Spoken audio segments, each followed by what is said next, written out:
Hi there, for today I have a movie review.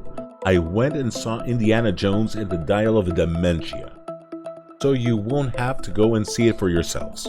I can't understand the logic behind creating this movie. I don't know. When we had like Harrison Ford in Crystal Skull, already 65 years old, and he felt old in that movie. Think about Harrison Ford in his 80s, the ideal action hero.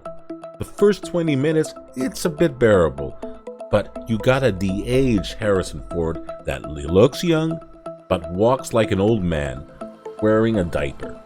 It reminded me a lot of that weird de-aging of Robert De Niro in The Irishman.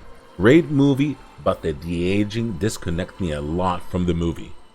The other problem with this movie is Phoebe Waller-Bridger. No, God! No, God, please, no! No! No! No! Where she is inserted to promote the woke ideology. She is more well-educated than Indiana Jones and even does everything better than him, even if he has decades of experience as an archaeologist. This self-insert of Kathleen Kennedy only exists just to insult Indiana Jones.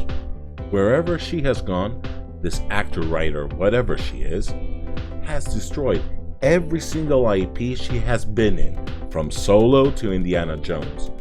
And I've heard that her next victim is going to be Tomb Raider, where she will be promoting the message, as the drinker says. So let's dive into the movie. Indy in this movie is an old, miserable man that has become a drunk, and he's close to retirement. He has nothing else to live for, since his wife has divorced him and his son Mutt died in the Vietnam War. Does this remind you of anything? Han Solo from Force Awakens, Jake Skywalker from The Last Jedi, another old hero that has given up on everything and has become a bitter old man. And the movie ends with Indy being in the same apartment room, being grumpy, only to have his wife come back to him, where they had a good happy ending in Crystal Skull when they got married. And practically we have no hero's journey in this movie. What? What the fuck? This is a 2.5-hour movie that tells us whatever the hero does throughout this movie, it will always have the same outcome.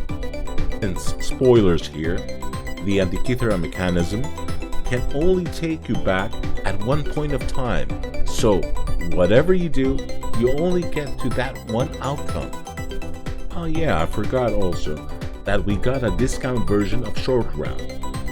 Why couldn't they get the older actor that played Short Round in Temple of Doom, since he won an Oscar last year, and the casting would still be diverse and would have an actor that can execute action scenes.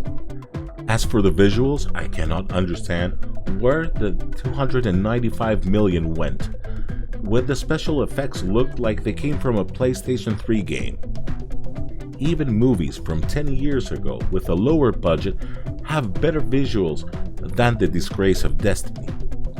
And with this budget, Indiana Jones and the Diaper of Destiny is 100% gonna flop.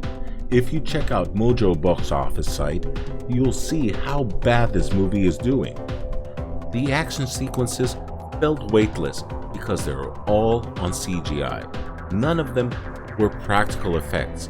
You can't have like an 80-year-old man and a 130-pound woman do practical effects. Because of the overusage of CGI, all of the scenes felt fake. How much I missed the practical effects and stunts from the older films like The Raiders of the Lost Ark or Temple of Doom. You could suspend your disbelief because they felt like they were possible to happen. On the other hand, how did James Mangold got involved with this disaster? He is a great director and has proven himself with Ford vs. Ferrari and Logan, which are both great films. Was he promised some other project and was lured in? Gotcha, bitch! I think we'll never know. As we said previously, the box office results are tragic, I would say at least. It has made only $246 million worldwide as I'm making this video. With a $295 million budget, this movie cannot break even if it makes $600 million. It needs to make over $700 million so it can break even. And it's being shamed by a small indie project, Sound of Freedom, which I haven't seen yet, and I'm well looking forward to see it. As for the antagonists, the Germans, they feel like they came out of a Three Stooges movie, and they're just here to be a punching bag for Phoebe Waller-Bridger. The only good news that Indiana Jones and the Turd of Destiny might bring is the end of Kathleen Kennedy's reign and her woke agenda. It feels like this woman is like some sort of cockroach that cannot be killed even if you throw like an atomic bomb on her. And I'm really afraid that we're not going to get rid of her, even with this flop. The only redeeming part of this movie was John Williams' music.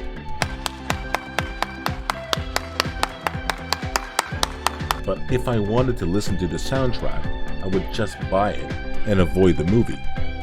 If you want my opinion, I would say save your money and go and see Mission Impossible: Dead Reckoning, and keep in your heart that Indiana Jones was only 3 movies. If you like the video, give me a thumbs up, subscribe to the channel, and if you want, you can comment down on the comment section below. It helps a lot with the algorithm. Bye bye, and have a good one.